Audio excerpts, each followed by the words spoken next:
Since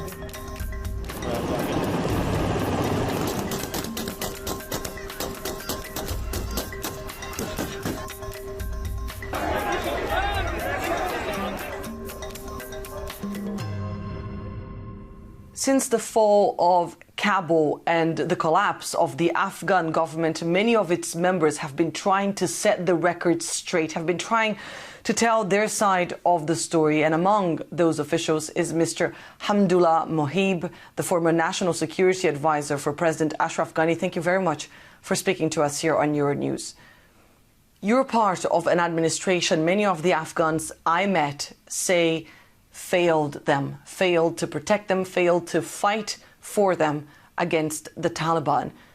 Do you accept that? Do you feel as though you and your colleagues failed to a certain extent?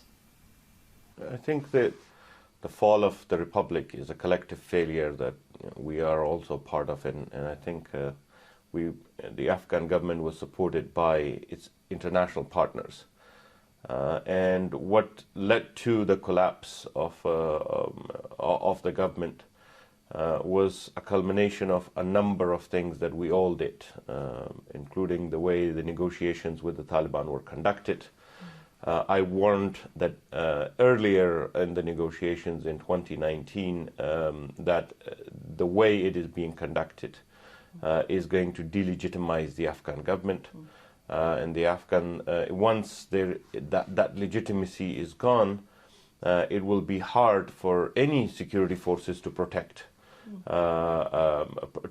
that government. And it's exactly what happened. You know, people lost their lives. Everybody lost their lives, their livelihoods, their entire world, if I may say that. Can you tell us about that day? Can you tell us what happened on August 15th, 2021?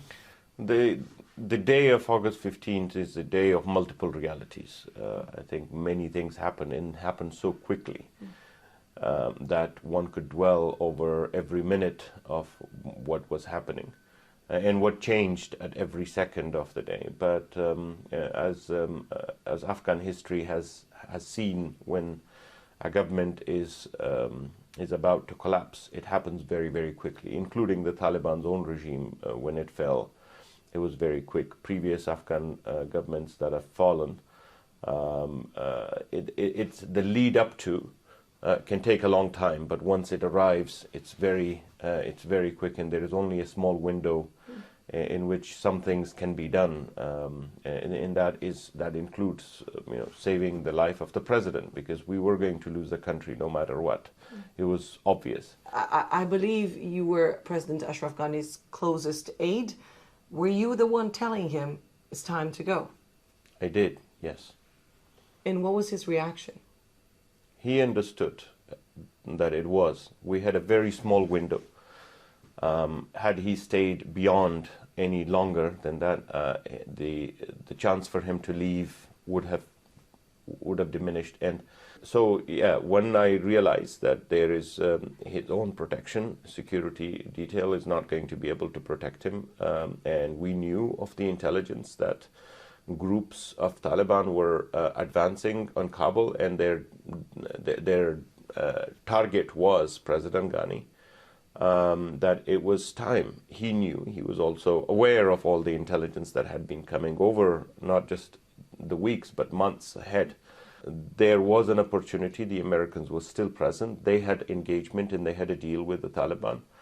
The Taliban's war would end if Ghani was removed from that place. I remember a statement by President Ghani saying that he wanted to avoid a bloodbath. But you were the lucky ones. You got on a chopper and you left in safety, while tens of thousands of others weren't so lucky and were stuck there desperately trying to flee. There were rumors that President Ashraf Ghani left with quite a lot of cash. You were on board one of those helicopters. Was there a lot of cash? Absolutely not. No. The departure was sudden, and there was no time for anybody to scramble to do anything else. The main point here was to save lives, the lives that we could and that were left.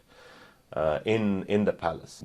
I think those who have technical knowledge have already looked into this.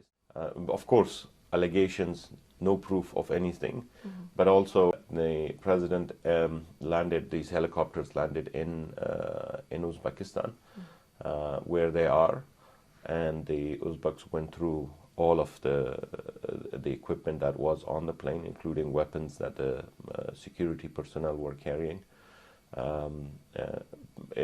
It was not a good trip of any sort.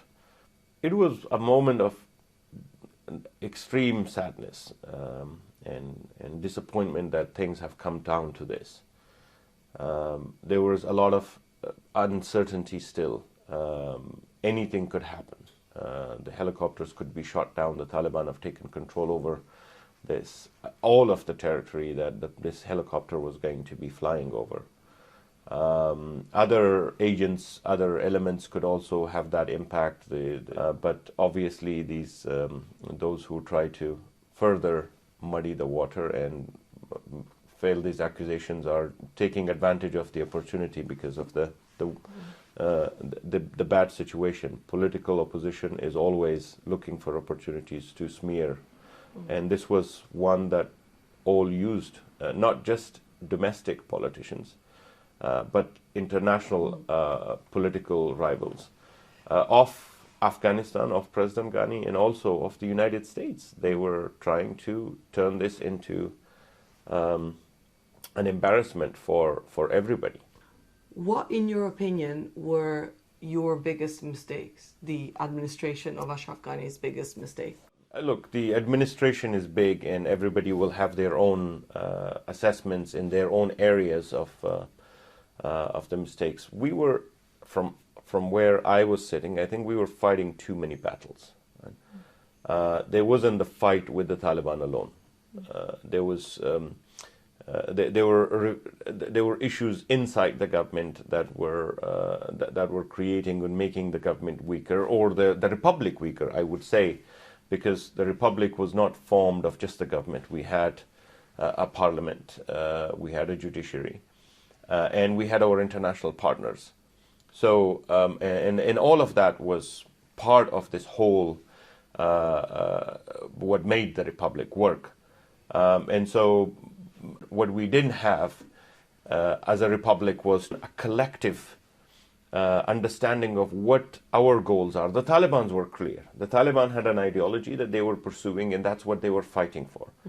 On the Republican side, there were divisions about what we wanted, how we wanted it, and how quickly we wanted it. We didn't even, the Republic couldn't agree on the enemy. Some viewed the Taliban as an enemy, others viewed the Taliban as political opposition, some viewed them as brothers, and so there wasn't a united front fighting the Taliban. There wasn't also a united or front on what we wanted to do in the region, how to create a sustainable and viable Afghan economy, and partnerships.